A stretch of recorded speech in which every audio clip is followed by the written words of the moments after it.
Crash Bandicoot 4 It's About Time is a platform-style game developed by Toys for Bob and published by Activision.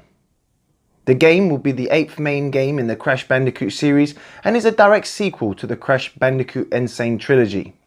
Crash 4 takes place exactly after the events of Crash Bandicoot Warped and sees Crash and his sister Coco facing off against their old nemesis Dr. Neo Cortex as he sets out to conquer a multiverse of dimensions scattered across time and space.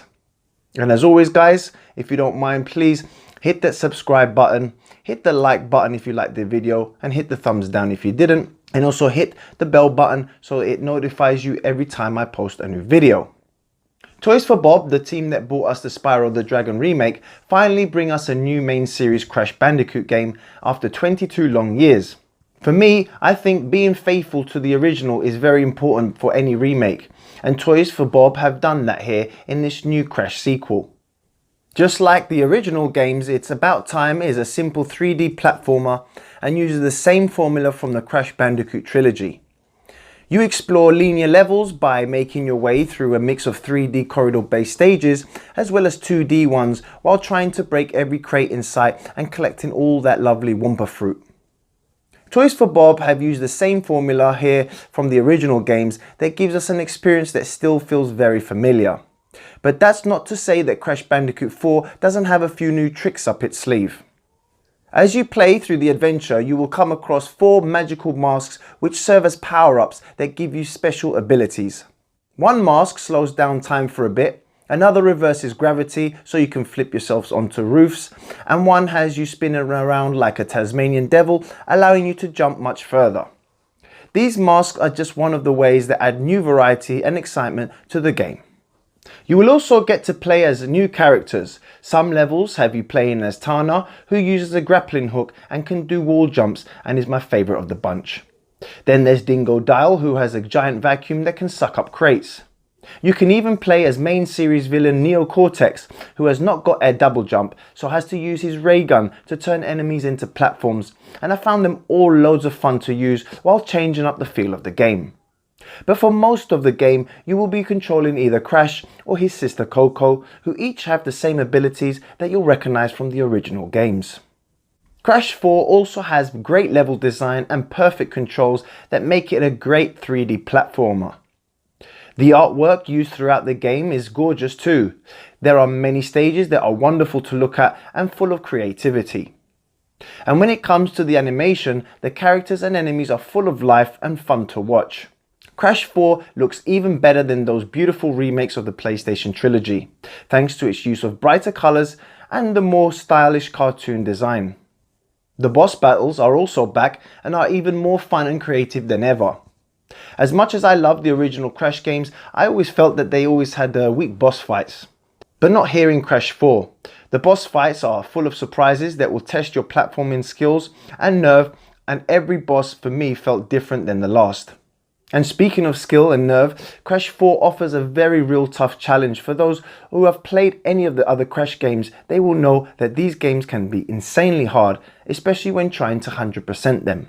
You can play the game with a live system, just like the old games, or without one. With lives, once you lose them all, you will have to start from the beginning of the level. But I feel most people will be happier playing it without lives. In this mode, if you die, you always go back to the last checkpoint and the game just counts how many times you died, so no game over screen. But for those who want that challenge, just go with the original life system for that true Crash difficulty. The game also rewards you for good play, like if you beat a level while only dying 3 times or less, you will get a gem. You can also get gems for collecting certain percentages of Wumpa fruit, and there is always a hidden gem to be found in every level.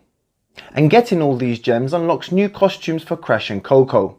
I found this to be a fun incentive to not just beat a level, but to also perfect it. So if just beating the game is too easy for you, you'll have a way more challenging time unlocking all of those gems and costumes.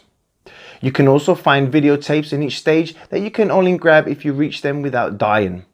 These will unlock bonus difficulty levels for you, and when you beat each stage, you gain access to inverted versions of that level with their own set of gems to unlock. These inverted levels mirror the layout of the stage and also add a strange color effect that makes it harder to see where you're going.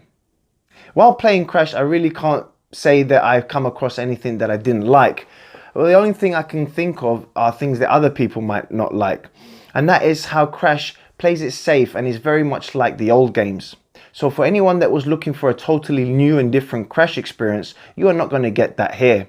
And for those people who have played Crash before, you will know that this is not an easy game. And trust me, you will die a crap load of times. So if you like throwing controllers at your TV, Crash 4 is probably definitely not for you either.